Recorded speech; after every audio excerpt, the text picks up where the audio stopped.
Hello student.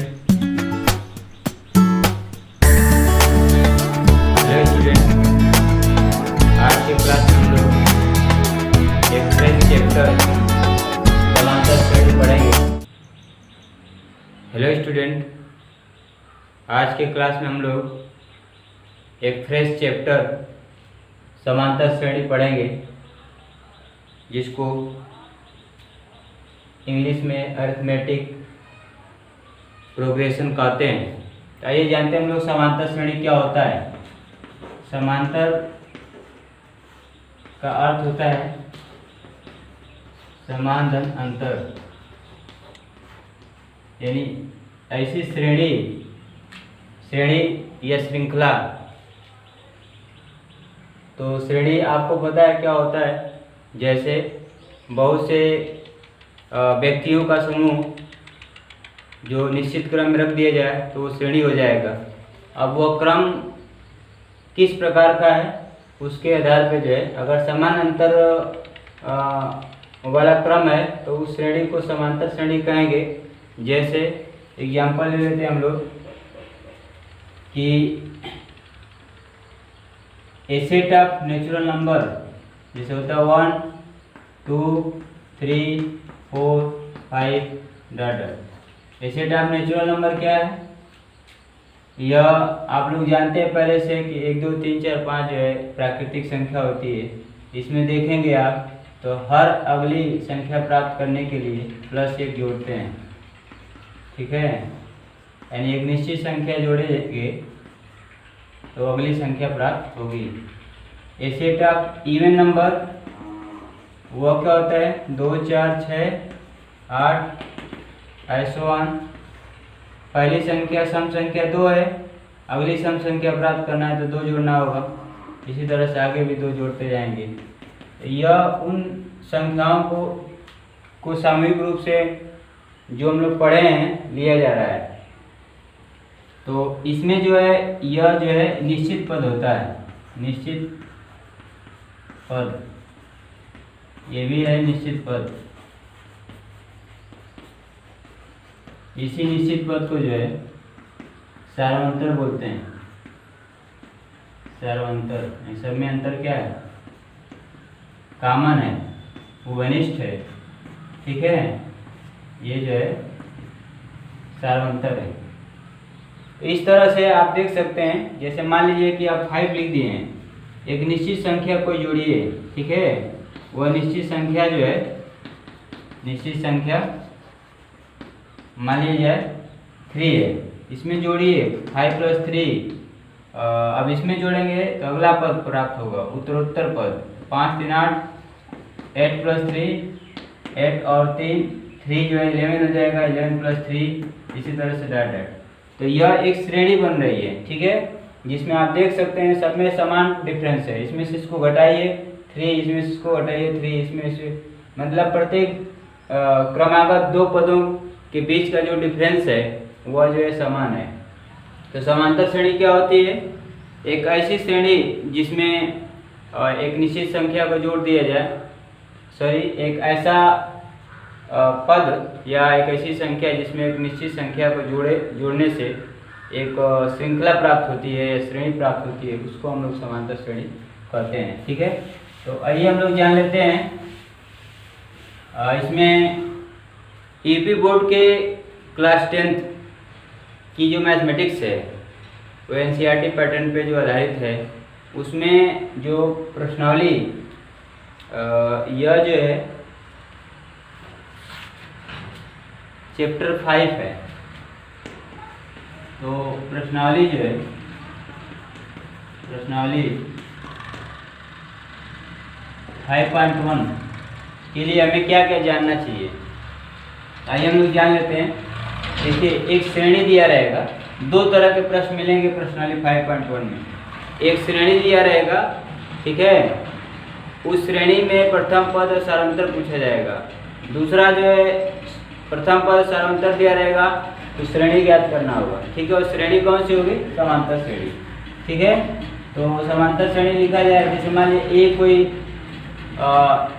पद है, ठीक है, या ये कोई संख्या है, इसमें एक निश्चित संख्या डी जोड़ दें तो यह प्राप्त हो जाएगा। फिर ए प्लस डी में जो है फिर डी जोड़ दें, यह प्राप्त हो जाएगा।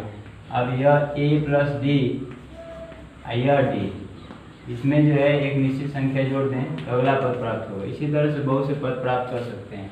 तो यह जो है या इसको लिख सकते हैं ए प्लस डी, ए प्लस 2d, ए प्लस 3d,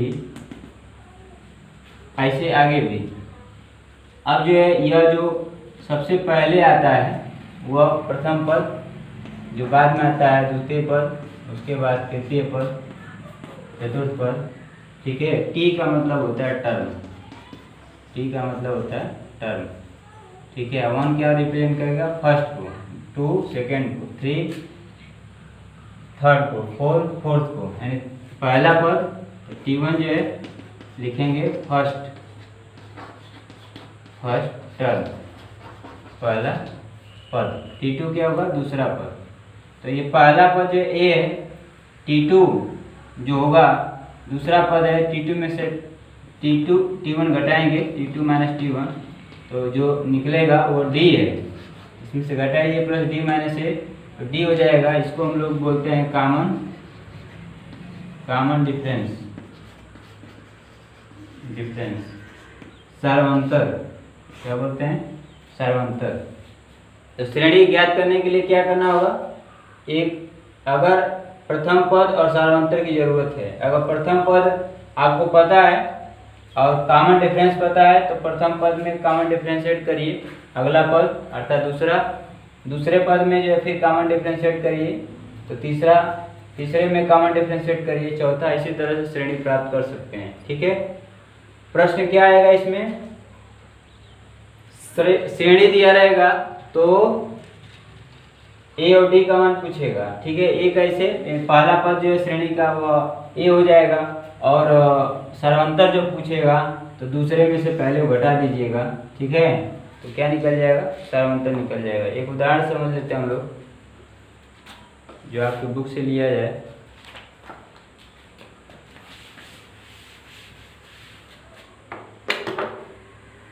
पहला एग्जाम्पल आपकी बुक से है 3/2, 1/2, -1/2, -3/2 डॉट डॉट। देखिए श्रेणी दिया है तो क्या पूछा जाएगा? ये एग्जाम्पल है,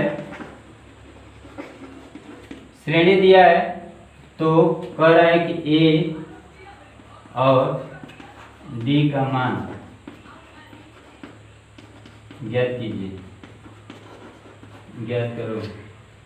ए और डी का मान ज्ञात करो। ए क्या होगा? ए इज इक्वल टू 3/2, ठीक है, और डी बराबर क्या हो जाएगा? यह एक श्रेणी है, ये श्रेणी किसमें है? एपी। ध्यान दीजिएगा, अर्थमेटिक प्रोग्रेशन के जो इंग्लिश में इसका नाम लिखा गया समांतर श्रेणी का, उसका पहला जो लेटर होगा उसी से एपी, ए का मतलब अर्थमेटिक और पी का मतलब होता है प्रोग्रेशन। तो इस तरह से जो है एपी से रिप्रेजेंट करते हैं। एपी जहाँ भी लिखा हो समांतर श्रेणी होगा। अब जो है क्या करेंगे, यहाँ पे एक यह हो गया, और डी क्या होगा? दूसरे में से पहले घटा देंगे। ठीक है, तो ये डी निकल जाएगा। ये समान है एलसीएम, तो एक में से 1 - 3 हो जाएगा, यानी -2/2। इसमें से घट जाएगा, क्या आ जाएगा? -1 आ जाएगा। ठीक है, तो ए का मान है और डी का मान है। और जैसे देखो ए और डी दिया रहेगा, यानी प्रथम पद और सर्वांतर दिया रहेगा, श्रेणी पूछेगा। ठीक है, तो इस तरह से जो है मात्र 2 प्रकार का इसमें प्रश्न है।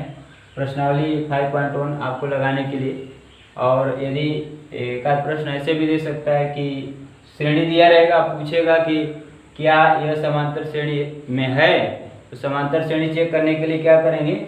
दूसरे में से पहले घटाएंगे, तीसरे में से दूसरे को घटाएंगे, ऐसे ही घटाकर जो है 3-4 पद घटाकर चेक कर लीजिएगा। अगर सब में कॉमन डिफरेंस सेम है तो वो श्रेणी क्या होगी? समांतर श्रेणी। ठीक है, तो इस क्लास में बस इतना ही। अगले क्लास में हम लोग प्रश्नावली 5.2 यानी समांतर श्रेणी के प्रश्नावली 5.2 को पढ़ा जाएगा। ठीक है, धन्यवाद।